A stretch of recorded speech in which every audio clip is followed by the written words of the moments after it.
Salut tout le monde, aujourd'hui on se retrouve pour une revue d'un livre que j'ai lu il y a maintenant quelques temps quand même, je dirais 1 ou 2 mois, c'était avant les vacances d'été, et qui est relativement populaire finalement partout sur notamment le BookTok, avec des opinions très mitigées, et donc j'ai décidé, vu que je l'ai lu, de vous donner le mien. Donc aujourd'hui on va parler de Personne ne doit savoir de Claire McGowan. Pour résumer, Personne ne doit savoir raconte l'histoire d'Alison qui, je sais pas, doit avoir 30 ou 40 ans, qui a une vie idéale, et je le dis vraiment avec de gros guillemets, parce que en soi tout le monde ne rêve pas d'avoir une vie comme elle, mais en tout cas pour elle, elle a atteint ce qu'elle souhaitait, à savoir une vie de famille avec son mari Mike et ses 2 enfants, une belle maison. Je sais plus si elle a vraiment un emploi, mais elle est très engagée dans l'aide aux victimes de violences sexuelles notamment. Un peu un cadre idéal, parfait, et pour je sais pas trop, peut-être juste la péter, je sais plus exactement, elle décide de réunir chez elle ses amis de fac, dont faisait aussi partie Mike, son mari, c'est là qu'ils se sont rencontrés. Donc c'est un groupe de 6 amis, et ils vont se réunir pour la première fois depuis des années ensemble, donc chez Alison et son époux. Et ce qui devait être une soirée vraiment chouette se transforme en véritable cauchemar, puisque la meilleure amie d'Alison, Karen, va annoncer que Mike l'a violée. Donc là, forcément, coup de tonnerre dans cette famille, surtout, où Alison, elle est prise un peu entre deux feux, à savoir écouter sa meilleure amie, ou alors défendre son mari, dont elle va apprendre qu'il cache de très nombreux secrets. Et toute cette affaire va également remuer quelque chose de grave, de très grave, qui s'est passé durant les années fac. Donc voilà à quoi on peut s'attendre pour ce bouquin qui fait... Il fait 377 pages, quasiment 400 pages. Donc c'est ça qu'on nous vend comme histoire. Avant de donner mon avis, en fait, je pense qu'on va procéder de cette façon, c'est que je vais faire une partie sans spoil pour les personnes qui, je sais pas, peut-être voudraient le lire, voilà, pour que pas l'intégralité de l'histoire soit révélée, ce serait dommage. Et je ferai une partie spoil où là j'expliquerai plus en profondeur mon opinion, et où beaucoup d'éléments très importants de l'histoire seront révélés. Voilà, donc on commence avec la partie sans spoil.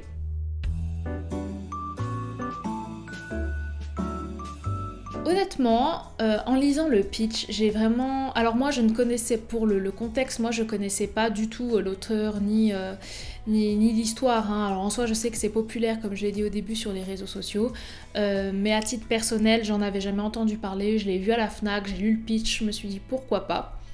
Mais ça avait beaucoup de potentiel. J'aime l'idée que... En fait, on pense toujours...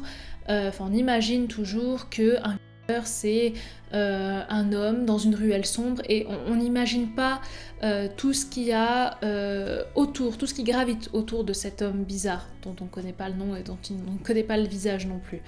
Là, le parti pris de se dire ok, c'est une femme qui a une famille, une jolie famille, etc., et son mari est accusé de viol, ça a du potentiel, ça a un énorme potentiel qui, selon moi, n'a pas du tout été exploité. Vraiment pas du tout. Je trouve que finalement, plutôt qu'un roman psychologique où on suit finalement ce tiraillement du personnage principal entre son époux, avec qui elle a construit toute une vie de famille depuis, je sais pas, 10-15 ans, je me souviens plus exactement, et déjà la parole de sa meilleure amie, mais aussi, et peut-être même surtout, la parole d'une femme, puisque elle, Alison, défend haut et fort elle s'engage en faveur des victimes d'abus. Finalement, on se retrouve avec une enquête, une banale enquête. C'est pas mauvais en soi, mais on se retrouve pas, je trouve, avec ce que le livre nous vendait à la base. Et en fait, je trouve vraiment, le plus dommage, c'est vraiment ce dilemme moral qui passe complètement à la trappe. Et en fait, moi, je pense que c'est ça que je reproche le plus à l'auteur, c'est que... en fait, on présente directement, dès les premières lignes, je crois, on présente Alison comme, je l'ai dit, une défenseuse des victimes d'abus sexuels, ce qui est très bien, mais au final, elle aurait pu ne pas l'être et que ça n'aurait strictement rien changé à l'histoire. Parce que ce côté-là n'est pas développé. Et c'est pour ça que le dilemme moral, finalement, il est là sans être là, il n'est pas approfondi, et puis... Ouais, ça a peu de sens finalement de mettre autant en avant cet aspect d'Alison, puisque on le retrouve pas vraiment dans le reste du livre. À titre personnel, j'ai trouvé le personnage d'Alison ultra chiant, vraiment ultra relou, pas extrêmement bien écrit, et ça va avec cette histoire de dilemme de toute manière. Mais je trouve qu'il est pas très bien écrit, il est chiant. Le personnage prend des décisions... Moi, je les saisis vraiment pas. Et alors, c'est pas tant l'aspect elle va défendre son mari alors qu'il est accusé de viol, elle aurait dû le jarter direct. Non, ça, je trouve... en fait, je pense que... en fait, je ne sais pas. J'ai jamais été confrontée, Dieu merci, à un tel calvaire, un tel cauchemar. Mais je pense que quand on a partagé sa vie pendant des années avec une personne, qu'on a fondé une famille avec cette personne, qu'on a totale confiance en cette personne, que cette personne est accusée de choses atroces, on peut pas juste retourner sa veste en disant je te jarde de ma vie. Je pense que ça marche pas comme ça. Je pense que c'est un peu trop manichéen comme point de vue, et pour moi en tout cas, si elle l'avait jarté comme ça sans même réfléchir, j'aurais pas trouvé ça logique non plus. Mais moi, le problème d'Alison, c'est vraiment... en fait, elle a des réactions que je ne comprends pas. Dans le livre, on fait pas mal d'allers-retours entre le présent et également le passé, pendant les années fac, où il s'est passé quelque chose d'horrible et qui la hante, et qui hante tout ce groupe d'amis. Et déjà jeune, elle fait des choix, elle a des comportements, mais qui sont pas sains, du tout. Ensuite, point peut-être pas le plus important, mais qui a quand même une énorme part à jouer dans ce livre, c'est la résolution de cette enquête, en fait. C'est qui dit la vérité, qui ment. Alors il y a tout plein de révélations qui jettent le doute, en fait, sur ce qui s'est réellement passé, mais à la fin, c'est bon, on sait. Et que c'est nul. Enfin, c'est nul.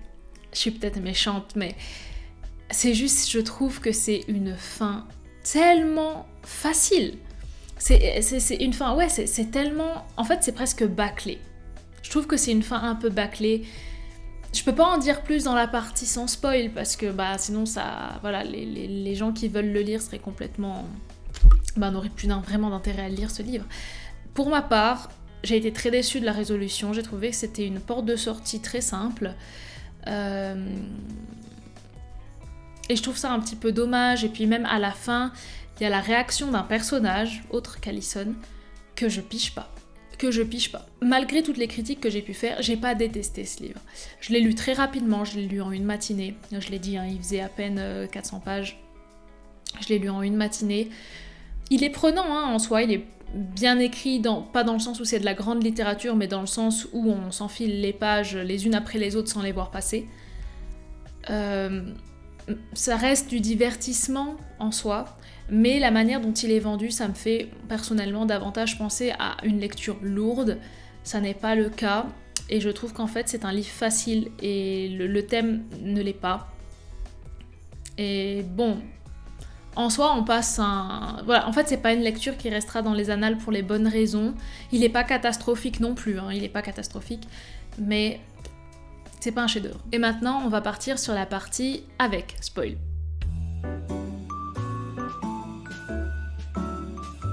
Donc je vais pas m'étaler davantage sur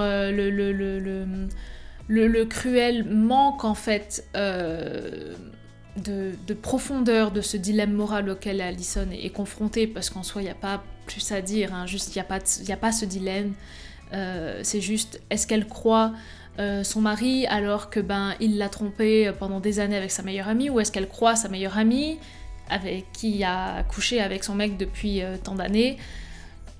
Bon, voilà, on sait pas. On sait pas, mais il n'y a pas ce dilemme moral, mon mari a violé quelqu'un. Elle se dit jamais réellement, il l'a violé. Elle part du principe, non, il l'a pas violé.